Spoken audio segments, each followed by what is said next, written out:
Meni je drago što vidim puno vas iskusnijih ovdje, ali i puno svojih vršnjaka, mladih ljudi, jer je blagosloveno kada na jednom skupu bude puno mladih ljudi, jer ipak vi iskusniji ste odradili svoj radni vijek, dali svoj puni angažman, bili borci za ovu zemlju i sada je vrijeme kada mi, mlađe generacije, ljudi, građana, političara, raznih profesija, treba da taj dug koji ste vi dali vratimo vama u vidu energije, a vi nama u vidu podrške. I da u jednoj toj koheziji energije i iskustva pokušamo dovesti u ovu zemlju u situaciju opstanka.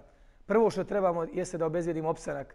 Jer sada idemo u tu situaciju da smo na dvokorak do litice. Ja ću svoj govor podijeliti u 3 pravca.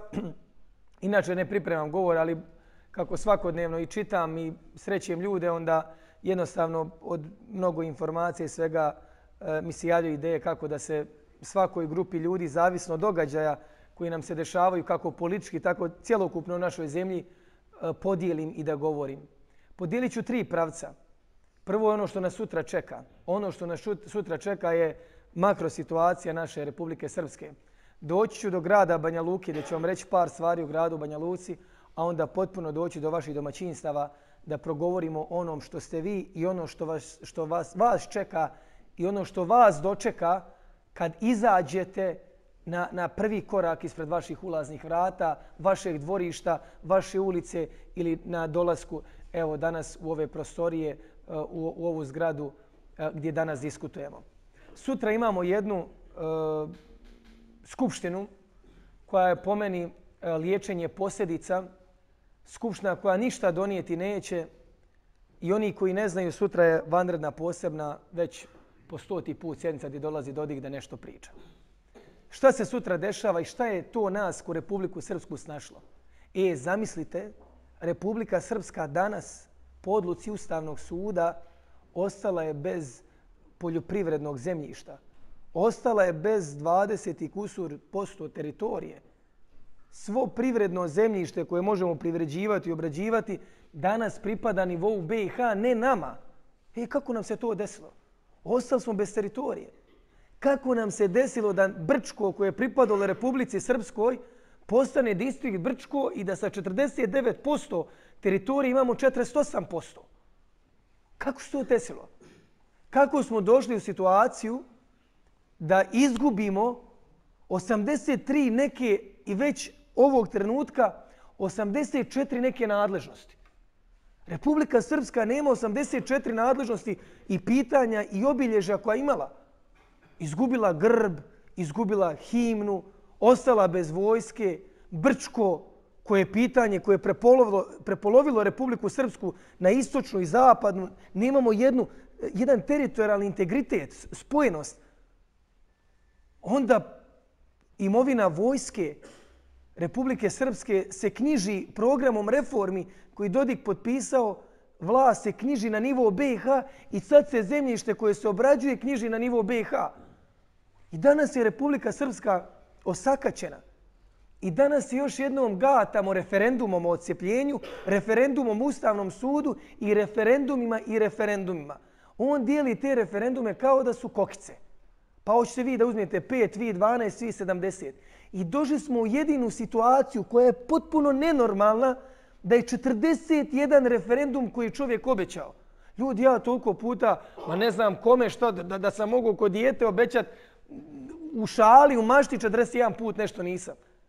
A kamoli 41 put građanima svoje zemlje, svom narodu obećati referendum? Ja pitam, malo ajde da se razmislimo. Pa je li to normalno? Od tih 41 referendum o odcepljenju, o Ustavu, o danu Republike Srpske, o nezavisnosti, o svemu, samo ispoštovan jedan referendum koji kada je Zapad rekao čovječe šta radiš, on kaže pa to je anketa. Odjednom od referenduma smo dobili anketu. I čekajte, da li nas vode dezavuisani ljudi, ljudi koji su izgubili lični integritet, ljudi koji su izgubili sami sebe. Pa čovjek koji nema sebe i ne može pronaći svoj put, kako će pronaći put kojim treba da ide jedan narod koji je na izumiranju? Danas Republika Srpska u svom obliku, o čemu ćemo mi sutra diskutovati, se nalazi na litici. Dakle, 84 nadležnosti ljudi, 84 različite agencije, različite institucije, sve je to nešto što se mi više ne pitamo. I onda, ja ću vam ponuditi razlog šta se desilo. Što mi imamo sutra sjednicu? Pa prije 5 godina obećan je referendum o Ustavnom sudu. Prije 5 godina. I znate šta je bilo? Kažu oni, vlast čuvena naša, pa dobro, pomjerit ćemo ga za 2016. Dobro. Dođe 2016. i nema ga. 17. kažu, izbacit ćemo strane sudije iz Ustavnog suda. Prođe 17. Kažu 18. Blokirat ćemo institucije. Ako se Ustavni sud i ovo što nam oduzima zemlju i sve to ne riješi. Prođe 18. Kažu 19. najčuveniju rečenicu. 2019. kažu, nećemo formirati vlast na nivou BiH dok se ne riješi pitanje Ustavnog suda. I formirano. I ko je tu šta? Da su uradili sve što nisu i da nisu slagali sve što jesu, mi sutra ne bi imali ovu sjednicu. Mi sutra ne bi bili u šah-mat poziciji. Mi ne bismo gubili 84 nadležnosti. I ono ključno, da su etiku, ne onih kao etika njihovih dobrih namjera, etika njihovih navodnih plemenitih ideja, da je konačno zamijene sa etikom odgovornosti za posljedice. Šta me briga što on dođe jednog dana, a čuli ste tu rečenicu? A mi smo bili malo naivni. Oni su bili malo naivni. To on otvoreno javno govore. Kad nešto pogriješe, kad baš nešto urade kako ne treba, kaže mi smo bili naivni. A ko je kriv za te posljedice? Suštinski problem. Kad pričamo o odnosu Republike Srpske i Federacije, pa zamislite vi ovo. Republika Srpska ima duplo manje stanovnika nego Federacija, a duplo više zadužena. Republika Srpska od svih investicija koje strane dođu u Republiku Srpsku, samo 10% ide na našu teritoriju. Samo 10%. A činimo ipak polovinu čitave Bosne i Hercegovine. Samo 10% svih turističkih posjeta i svog novca od turizma ide na Republiku Srpsku. Samo 10%. 90% ide u Federaciju koja je navodno lošija. Uporedite plate doktora.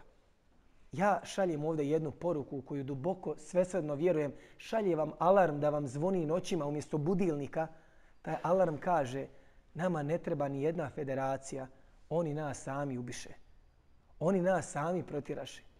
Od sva 3 konstitutivna naroda koja se nalaze u Bosni i Hercegovini, Srbi su najveći broj nas koji emigrira i odlazi odavde. U posljednjih 5 godina ostali smo bez 174 odjeljenja u koja su naša djeca išla i 33 osnovne škole. Kad prevedete sa brojem đaka koji su pohađali 4800 mladih ljudi, osnovnoškolaca i srednjoškolaca, kad to prevedete sutra u djecu i porodice, to je 8000, 9000, 10.000 djece, roditelja, budućnosti, pokoljenja budućih koja su trebalo ovdje da se rode. To je alarm koji mene tjera. To je budilnik koji u meni zvoni. To je nešto što ja ne mogu da dopustim. Da smo se mi sveli na jednu malu kasabu od 800.000 ljudi koji žive u Republici Srpskoj. Zamislite 800.000 ljudi koji žive u zemlji sa najvećim rezervoarom pitke vode, sa ovoliko šuma, sa ovoliko prirodnom, potencijalnom, blagorodnom zemljom i da smo mi ti koji odlazimo i ti koji izumiru. Ljudi u Saudijskoj Arabiji u najvećim gorućem tlu, tamo onim pustinjama su doveli vodu, doveli glečer i napravili pitku vodu. Ja dođem u Barlovce na 12 minuta, ovdje ljudi nemaju vodu. Odem danas dio Čokorskih polja, odem u naselje Potok. Pa zamislite budaleštine, naselje Potok, nema vod, zove se Potok. I teče 77 potoka tim naseljem. Naselje Potok koje je na 12 minuta pješaka od centra do njih. To je ljudi nenormalno. Ja pričam s vama koji nemate kanalizaciju. Ja pričam s vama koji nemate put, s vama koji nemate ivičnjak. S vama kažu Draško betonske bandere i čim malo vjetar dune, ja nemam struju. Ljudi, napominjem, u Saudijsku Arabiju u pustinji riješili vodu, bolan. Mi u zemlji kojom teče rijeka Tara kao najveći rezervoar pitke vode, vrba se ljudi u gornjem toku, uzmeš ga i piješ. Mi nemamo pitke vode.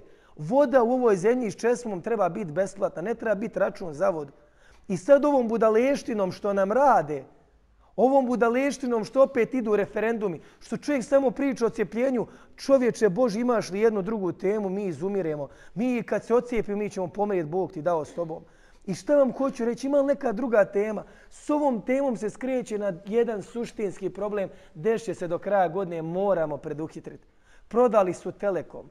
Milijardu je uzeto iz Telekoma, naših para, sve je protračeno, ostalo nam je nula. Hoće do kraja godine da prodaju elektroprivredu. Hajde da se mi zamajavamo referenduma, da mi uoči izbora opet izađemo na još jedan referendum. Vidla budala da ne može do Banja Luke, sve to, pa hoće opet referendum kao što onaj referendum koji je raspisao. Znate onaj referendum kad je bio 9. januaru pa nije uspio, na kraju je bio anketa, ljudi izašli, on su dobili lokalne izbore zbog tog referenduma.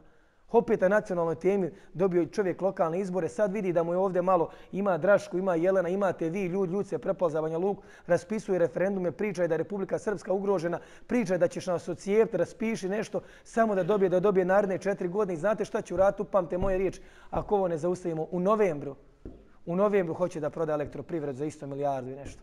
Da ona zemlja koja ostane bez Telekoma, bez elektroprivrede, sa ovim svim šumama što su radili, sve ovo, dakle, mi smo ljudi već na aparatima. To je ta strategija. Ovo je makro situacija u kojoj se mi nalazimo. Dakle, prosto je nevjerovatno. Ja u to ne mogu da povjerujem da su neki mladi moji vršnjaci, da su neki ljudi u neko vrijeme odlučili da budu mrtvozornici, ubice čitavog jednog naroda, čitavih generacija, čitavog jednog pokoljenja i čitavog jednog naroda koji se nalazi s ove strane Drine i pokušava da ovdje opstane, da živi i tako dalje. Zbog svega ovog što smo rekli, mi nemamo pravo da ćutimo. Evo danas vi ovdje u ovom objektu, ovo je moj otac 2000. godine sagradio. 2000. godine. Moj pradida je u Banja Luci rođen, prodavao konje, imao argelu konja, 3-4 hiljade konja. Moj pradida je bio Banja Lučanin. Moja majka je ovdje rođena u ovom gradu. I porodica i Stani Vukovići u Česmi i Vrbanji. Dakle, čitava moja porodica je Banja Lučka, iskonska. Porodica koja je bila preduzetnici i prije rata. Jedino od rata što oni lažu što smo dobili, ja sam dobio ime strica jer je on poginuo. To je jedino što smo iz tog izvukli. Uvijek imali prije i sada. I zbog ove moje borbe, i zbog ovog što danas pred vama pričam, i zbog ove borbe na koju vas danas pozivam, evo, zato ovaj objekat danas prazan, niko ne smije da ga već spune 3-4 godine iznajmi. Zato je moja porodica, zbog ovog što ja tako pričam, moj otac koji je pošten čovjek i porodica koji voli ovu zemlju, eno ga u Sloveniji 10-15 dana da ide tamo da radi zato što nije podoban, zato što ima, eto, ne do Bog ili dao Bog, kako ko to gleda, neko ko ovako priča. Ali nemamo pravo da ćutimo. Ja sam zbog ove svijesti gdje se nalazi naša Republika Srpska, zbog želje da kao narod opstanemo, da kao narod postojimo, odlučio da svoju dobrobit, da svoje blagostanje, da ako je meni dobro, ali moram to dobro da žrtvujem da bi onim kojima nije dobro bilo dobro. To je suština borbe, ne samo daj meni. Ja ću danas pričati s vama, Jelena i svi mi, o vašim problema. Ja te probleme u tom smislu nemam. Ja živim na Petričevcu. Taj dio gdje sam ja ima kanalizaciju, iako sad Petričevac nema kanalizaciju. Tamo gdje sam ja došao, asfalt spletom okolnosti. Tamo gdje ja živim ima internet i nije drvena bandera. Jedno od rijetkih primjera gdje nemamo, ali 90% Banja Luke to ima. Ja ne spadam u onu grupu mladih ljudi koja će biti na birovu. Ja imam priliku da radim.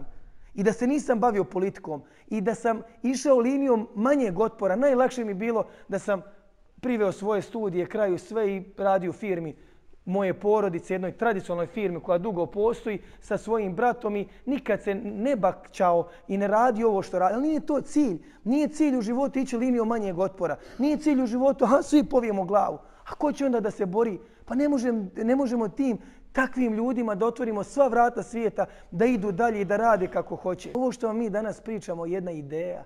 Ideja koja je iznad mene, iznad vas. Ideja zbog koju je i moj stric dao život. Ideja u koju danas mi ulažimo cijeli sebe.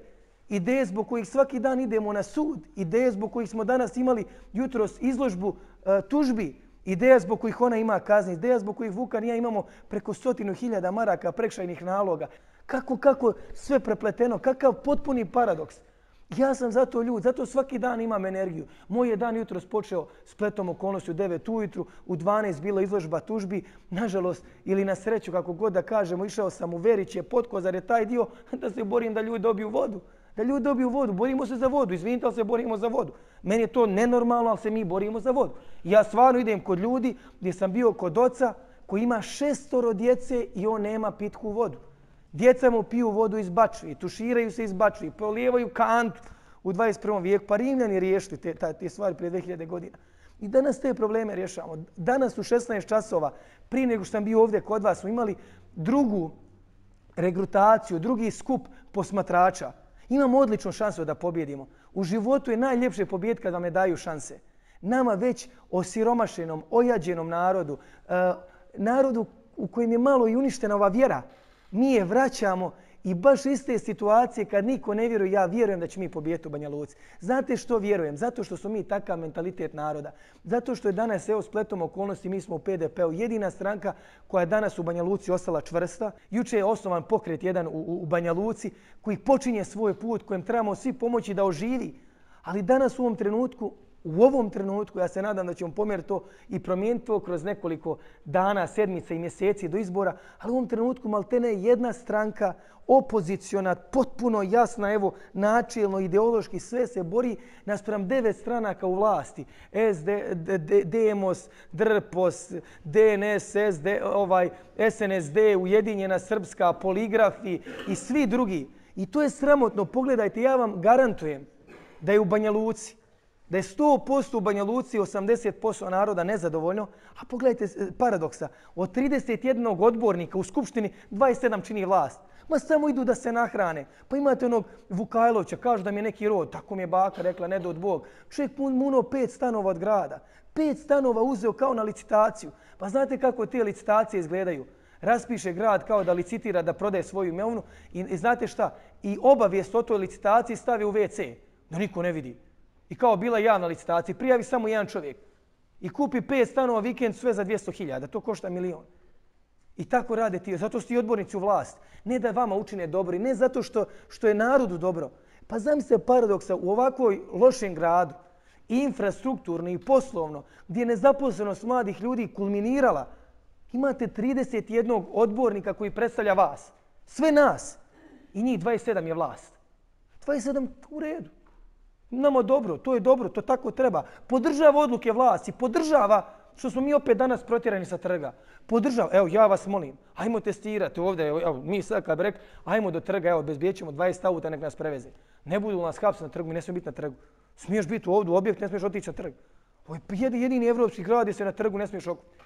Mi ovako kad pričamo na trgu svi ne smijemo da razgovaramo. Nas 10 treba da razmišlja da li se u koloniji možemo ispozdravljati. Znači ne možete dobiti mogućnost da u svom gradu, ovaj grad pripada i meni, i vama i svakom čovjeku. Ovo su suštinske vrijednosne ideje za koje se mi borimo. Vraćam se sada i na par primjera za Banja Luku. Kažu Draško, pa Banja Luka ide naprijed. Dobili smo kružne tokove, dobili smo zeleni most i tako. Evo nešto je malo izgrada. Kažem dobro, u redu. Znate kako to meni izgleda? Na mene to ostavlja utisak kao da vidite jednog čovjeka i on je strašno bolestan. Strašno. Moralno uništen. Iznutra ga napale sve bolesti. Bolestan. Ali vi zato stavite njemu finu šminku, frizuru, odijelo, novo i vi kad njega vidite s polja, pa u redu. A iznutra beznadežan slučaj. To je grad Banja Luka koji malo se s polja ušminkao. Nemojte da zaboravite da mi dobijamo nove ploče ispred palate predsjednika vrijedne 1.350.000. To nam je mnogo važna stvar. Mi smo dobili prvi kružni tok kod Delta Planeta koji treba da dobije one pokretne stepence. To je suštinski važno za opstanak našeg naroda u ovom gradu i da se mladi ljudi zaposle. Te pokretne stepence će nas puno pokrenuti naprijed. Evo, sav drhtimo od tog pokretanja i tih stepenica. Ovaj grad je dobio još nekoliko kružnih tokova kao da se vrtimo samo u krug. Očigledno i tako ispada. I mi smo malo ušminkali. Ja vas pitam, na trg otići ne možemo. Način zapošljavanja u gradskoj upravi. Odite u gradsku upravu kao doktor nauka i recite ja sam prijatelj Jelene Trivić, izbaci vas na glavačke. Tako izgleda. Dakle, vrijednosno grad koji ne postoji.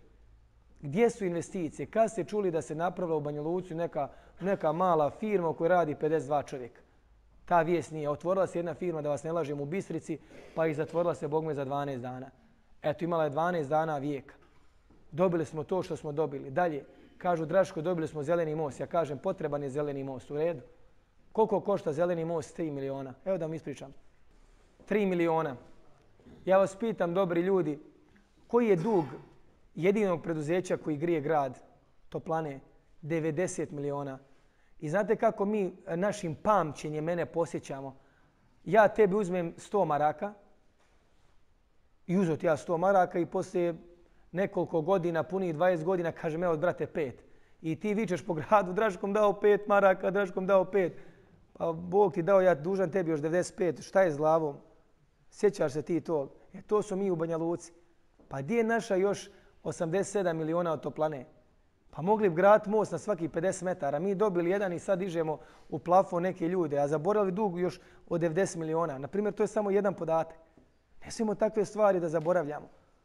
Kažemo, evo, dobijamo most kod oca. Pravi se most ne samo jedan, nego dva, nešto ukršta, to gore lebdi, to čudo. Od 7 miliona na kraju do 12 miliona. U redu. Ali ljudi koji žive u Docu, vi znate gdje je Dolac tamo kod Kastela. Pa ljudi koji žive u Docu, Bog hvala, trenutno Vrbas mogu preći i preko Gradskog i preko Venecija mosta. Mogu na dva. Hajde recite kako će ljudi koji žive u Česmi i Kumsalama preći. Pa jedino da su ronioci. Ili da su Michael Phelps pa da brzo preplivaju ono. Na koji način mogu da pređu taj dio rijeke? Imaju li prioriteti u ovom gradu? Vrbas nam je postao kanalizacija. Imamo puno ideja za ovaj grad. O tim idejama imamo i priliku da razgovaramo i da pričamo. I vraćam se u vašu lokalnu zajednicu, gdje hoću da vi postavite pitanje, da delegirate. Ja sam imao mnogo iskustva u ovakvom jednom radu i evo, mi smo ovdje kao stranka začetnici jednog novog političkog pokreta u smislu okupljanja građana oko jednog problema i kad oni vide toliko ljudi oko jednog problema, onda oni kažu, ljudi moji, Bog te, ovi će svi glasati za Draška i Jelenu, a i bjež rad tamo i onda mi tako njih natjeramo da riješe vaš problem. Tako smo pomogli da dijalizni pacijenti dobiju svoje dodatke. Tako smo pomogli da tehnička škola nakon 20 godina ne prokišnjava. Tako smo uspjeli da za 100.000 maraka povećamo sredstva u gradu za pronatalitetnu politiku. Tako smo uspjeli da u Dragočaju, Ramićima, Mišinom Hanu riješimo, izborimo sredstva za siguran prijelaz. Tako što je ovoliko vas, koliko ovdje večeras, okupilo se oko jednog problema solidarno i natjerali vlast da uradi svoje. Danas tako problem rješavamo u Čokorskim poljima, danas se tako borimo za školu u Adi i danas se tako borimo za most kod Vitaminke u naselju Česme i Kumsale. Zato smo danas došli da vas probudimo, da dignemo naselje Lazarevo i da se okupimo istinski oko onog što vas boli, istinski oko onog što je vaš problem i oko onog što bi prioritetno trebalo da se riješi. Ja ne živim u Lazarevu, ni Jelena ne živi. Ali smo došli da vas podržimo i da budemo s vama. Došli smo jer vjerujemo da možemo zajedno mnogo toga da uradimo. I ono što je ključno, da bismo doživjeli opšte dobro, mora svako od nas pojedinačno da uradi svoj dio posla.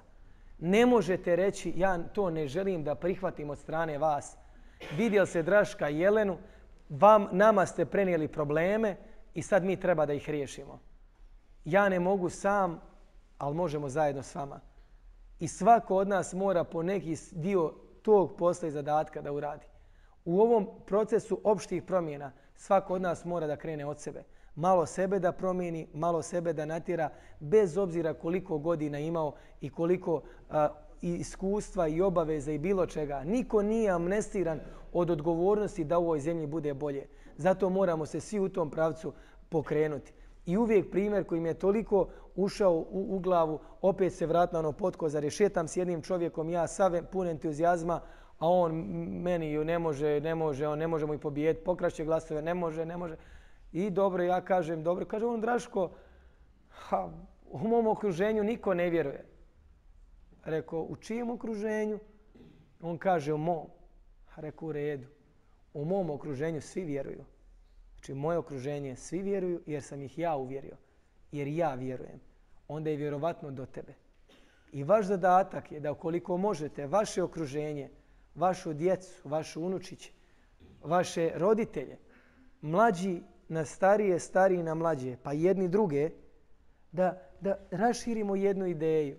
Pa nemojte da vjerujemo da zemlja od, evo ako Bog da 1.000.000 stanovnika ne može da bude kvalitetna, da bude lijepa. Da ovaj grad ne može da svako ima kanalizaciju, vodu, struju, priliku da radi. Ja potpuno vjerujem u jednu takvu ideju. Zato vas molim da se oko toga okupite i zato vas pozivamo. Mi smo krenuli sa širenjem ove ideje. Molim vas ako možete pridružite nam se u svim akcijama koje radimo.